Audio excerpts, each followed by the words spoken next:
बार की बात है। एक भूतिया गांव में दो आत्मा रहती है, जिसमें से एक अच्छी आत्मा होती है जो किसी को नुकसान नहीं पहुंचाती। वो हमेशा लोगों को मुसीबत से बचाती, और वही बुरी आत्मा लोगों को हमेशा परेशान करती और उन्हें हमेशा बर्बाद करने में लगी रहती। एक दिन इस गांव में एक अजनबी आया होता। वाह, क्या गांव है! इस गांव की सुगंध और पक्षियों की चहल पहल, इस वातावरण में मानो मन तृप्त हो गया। शहर में ऑफिस से घर और घर से ऑफिस करके परेशान हो गया था। ऊपर से उस पागल बॉस के ताने। रोज सुनो।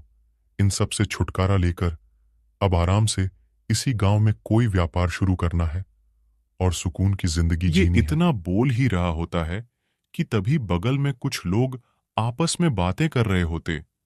ये लोग जैसे ही इस अजनबी को देखते, ये बोलते, अरे भाई रघु, देखो तो ये हमारे गांव में ये अजनबी कौन है?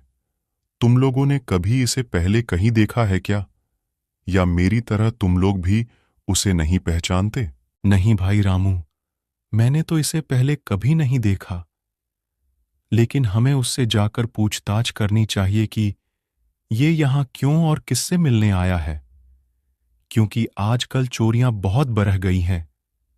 क्या पता ये हमारे गांव में हमारा दोस्त बनकर आए और रात में हमारे सो जाने पर ये हमारे घर में चोरी करके भाग जाए। हाँ रघु, तुम्हारी बात बिल्कुल सही है। हमें पहले जाकर उस अजनबी से पूछताछ करनी चाहिए, तभी कुछ समझ पाएंगे कि इसका मकसद क्या है हमारे गांव में आने का। इतना बोलकर ये लोग उस अजनबी के पास जाते और उससे पूछते, भाई कौन हो तुम? हमने पहले कभी तुम्हें इस गांव में नहीं देखा। तुम यहाँ किससे मिलने आए हो? भाई मेरा नाम चंद्रकाल है और मैं यहाँ किसी से मिलने नहीं आया। दरअसल मैं शहर में रहता था। वह से ही मुझे गांव में रहने की इच्छा बहुत थी, इसलिए मैं अपना बोरिया बिस्तर लेकर इस गांव में चला आया। यहीं पर मैं एक अपना व्यापार का दुकान खोलकर अपना जीवन यापन करूंगा। देखो भाई, तुम हमारे गांव में रहोगे, इससे हमें बहुत खुशी होगी, लेकिन हमारे गांव के अगल बगल में चोरियां बहुत होती हैं।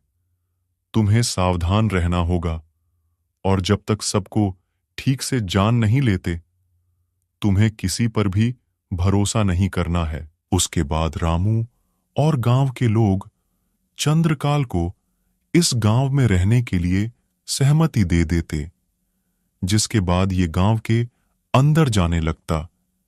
ये कुछ दूर गया ही होता है कि तभी वह पर बुरी आत्मा आती और बोलती, मैं इस गांव के लोगों को इस गांव से भगाने के पीछे लगी हूं, ताकि इस गांव में सिर्फ मेरा और मेरे भूत साथियों का राज हो।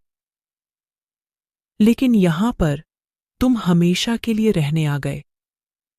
मैं अभी तुम्हें मजा चखाती हूं, फिर तुम्हें पता चलेगा इस गांव में आके तुमने कितनी भारी गलती की है।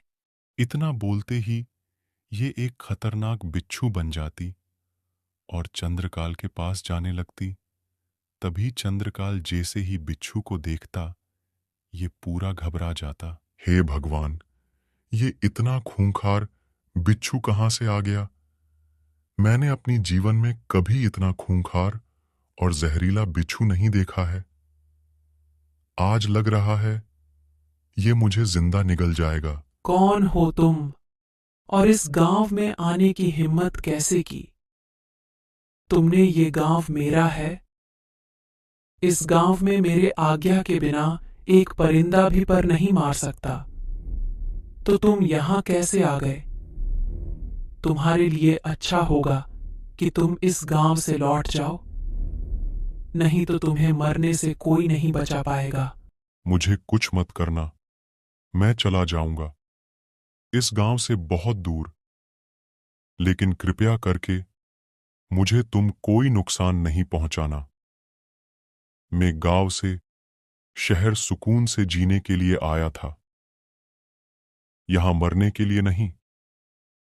मैं तुरंत इस गांव से जा रहा हूं। बिच्छू के इतना बोलते ही चंद्रकाल यहां से भागते हुए